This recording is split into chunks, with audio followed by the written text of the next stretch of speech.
So, this legend of the pineal gland is worldwide. It's infused through all these different religions, all these different traditions.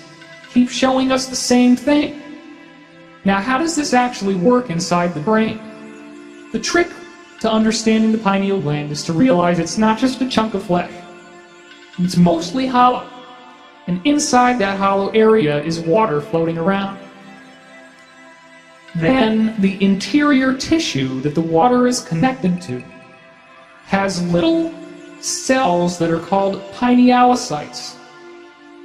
And the pinealocytes appear to be almost exactly the same as the rods and cones in the retina of the eye. In the book, I have hardcore mainstream science studies one after another analyzing these pinealocytes, saying that they look like the rods and cones in the retina, and breaking it down as well, because it turns out that the pineal gland is wired into the visual cortex of the brain just like the eyeball. They actually call it a phototransduction cascade. So what's the big deal with the water? I mean, if you have this retina inside your mind, it's wired up like an eye, it has retinal tissue, what the heck is it looking at? Well, it appears that there's crystals in the water, and then darkness activates some sort of electromagnetic shield around that water, which then allows it to open itself to the source field.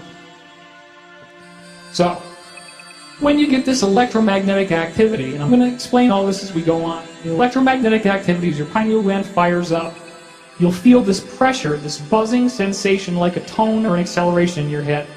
You read books about people doing out-of-body work. It's often said that they have this sudden cracking sound in their head as they go out of body. A very loud, something like that. Sorry, that's really loud. But that pressure, that feeling like there's a sound in your mind, appears to be this electromagnetic shield firing up in the brain, shielding off the radio waves and all the conventional electromagnetic signals from our reality. And without those signals getting in the way, the source field can bleed its way through.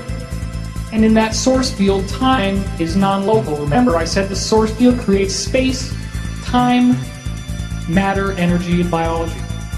So when you go into the source field, you have three-dimensional time. Time is no longer local, it's no longer linear, it's non-local and non-linear. You can jump around in time. And that's a discussion I got into in 2012 Enigma, and it's a discussion that I go into great detail about in the book with amazing, voluminous new information about this three-dimensional parallel reality that intersperses with our own reality all the time. Water appears to be the key. The water that's floating in the pineal gland is one of the main things that is able to flip-flop back and forth from our reality to a parallel reality. And I explain how that flip-flopping is possible in the book.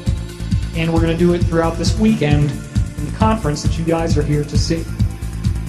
Then this inner retina is recording visual images that are coming in from whatever this water is doing. That seems to be the mechanism. The water is shielded off, and that automatically happens when you go to sleep.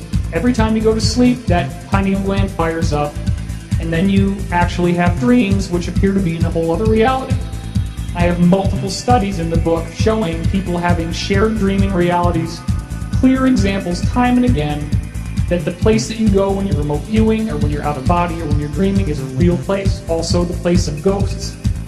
Ghosts or apparitions. There's a case of somebody that Raymond Moody talks about dying in the operating room, visiting their loved ones out of body. The loved one actually sees them as a ghost. They have a conversation. The person is then resuscitated, and they both remember the same conversation.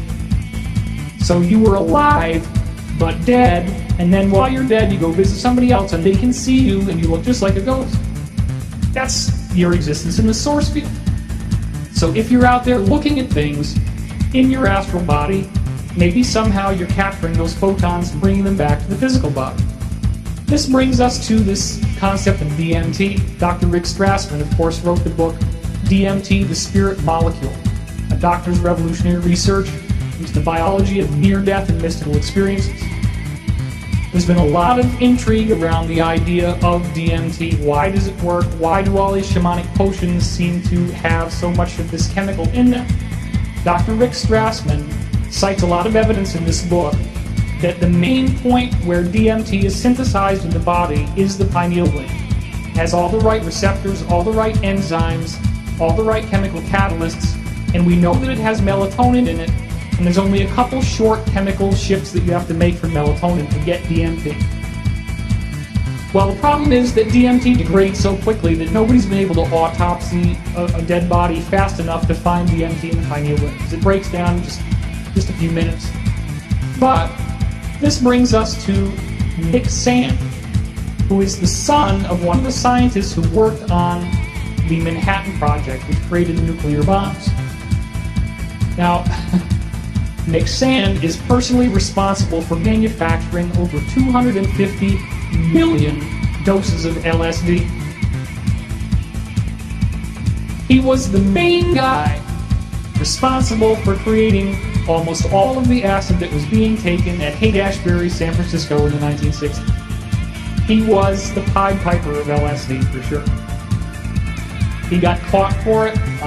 He was given a 15-year jail sentence. He evaded it for some 23 years. He finally turned himself in 1996. He served a 4-year sentence and got out in 2000. Now, that's all documented. He did his time. But while he was still at large, before he ever even got arrested, he was out there synthesizing everybody's acid. He also synthesized DMT in the lab. And this is a direct quote from this Erowid Vault website. EROWID is the website. And I quote this in the book. Here's the thing that happened. He found that DMT had full color lighting effects on a very interesting level. Here's what happened. This is a quote from Erowid now. When hardened DMT that had collected in a tray after he synthesized it was being chipped out with a hammer and a screwdriver in a room that was brightly lit, the blows emitted massive amounts of colored light. So imagine this room is brightly lit. Imagine that I'm standing here and I have this tray and I hit it with a hammer, and then you're seeing red, and then you see blue, and then you see green, and yellow, and it's bright enough that it's like, wow, it really lights up the room. That's what they're saying. But what was doing that was DMT. Now, what's the property of that? Well, if you ever had a cigarette lighter, and you push the button down, it goes click, and then you see that spark. You know what that click is? Do you know how that spark is made? It's a crystal inside that's compressed, and through a process called piezoluminescence. The crystal, as it's compressed, those molecules release this burst of light, which releases photons. That's called piezoluminescence. That's how you get the spark that lights your cigarette. The same thing's been done with crystal radios. That's a piezoelectric crystal. The crystal actually is responding to electromagnetic waves, which are radio waves, and it actually vibrates in those waves, and you can pick it up. That's how they were able to make radios that don't require any electrical power. The electromagnetic frequencies of radio waves make that crystal vibrate, and then you can listen to it and pick up the radio. Depending on how tightly you compress the crystal determines what radio stations you'll get, because as you tighten the pressure on the rock, it actually, the molecular distance narrows, and then it tunes in different frequencies of the radio spectrum. But here what we're seeing not only is piezoluminescence, but piezochromatism, which means that the photons the crystal gives off when it's compressed, in this case by hitting it with a screwdriver, actually change color. So if you wanted to have a nanotechnology projector, like what I'm using right now, but on a quantum level, if you wanted to get a full color image on a quantum level, you would need piezochromatic crystals to do that. You need crystals that, when they're compressed, depending on how you compress them, release different colors, so you can actually get a full color image. That's what I'm actually saying is going on. The pineal gland has DMT crystals, calcite crystals, and other crystals that are floating around in that water, and they appear to be piezochromatic, meaning that as they are compressed by energy fields, they give off colors of light, different color, full color image, ultimately. When you shield off the electromagnetic signals going into your pineal gland by that energy firing up, the source field, which is just as energetic as electromagnetic energy, it's the same basic substrate, It's actually what gives rise to electromagnetic energy. The source field is able to vibrate those crystals and release the photons of whatever your astral body is seeing. So literally what I'm saying is that as your astral body is out there floating around looking at things, you pick up those photons, you send them back to your pineal gland, and then it vibrates those crystals and gets caught by the retinal tissue and fired into the visual cortex of the brain. This is explained by the idea of the silver cord. Many people, when they go out of body, claim to be seeing a silver cord that is connecting their astral body to their physical body.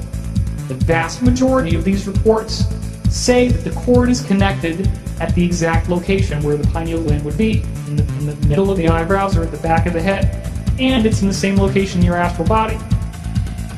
So what if this silver cord is actually a traversable wormhole? What if it is literally a stargate connecting your physical body to your astral body, so that in your astral body you're looking at photons, and you could be sending photons through that cord out to where you're looking. Remember the Chinese remote viewing experiment? They saw photons appearing in the room. The photons are captured by your astral body, they shoot through the silver cord, they go into your pineal gland, and then of course it picks it up. So the key again is to shield yourself off from the conventional electromagnetic fields that are all around us most of the time. It's important to realize too that the water inside your pineal gland is the trick. If you don't have the water fully flowing, then calcium is going to build up because the pineal gland is not protected by the blood-brain barrier. So that calcification can actually grab onto the DMT crystals, the calcite crystals, and this has all been documented, believe me, I'm not making this up, it's all in the book. The calcification can get so extreme, as you see here, that almost the entire pineal gland is just a bony lump that actually shows up on x-rays and allows them to figure out if you have a brain tumor. The tumor pushes the brain off to one side and the bony lump actually moves. So look, you don't want this to happen. And the trick to making sure this doesn't happen is making sure that you're having a pure diet. There are so many things in our Western dietary system that calcify the pineal gland and will make you much less psychic. And that includes, the biggest offenders would be refined sugar, white flour, fried food, and factory-raised meat. If you can eat ethically raised organic meat, or none at all, but a little meat is good. If you can have, specifically fish would be like the best pineal gland activating meat to have. Organic fruits, organic vegetables, lots of fresh, clean water. Specifically, the best kind of water would be reverse osmosis. You want to get those minerals out of your body. You got to give your body a chance to decalcify.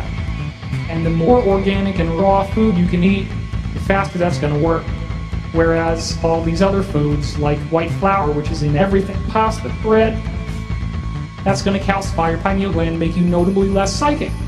And if your pineal gland gets really, really calcified, it's related to anxiety disorders, mood disorders, schizophrenia. It's even related to tremors like multiple sclerosis and Parkinson's disease. All are correlated with a calcified pineal gland, as I reveal in the book.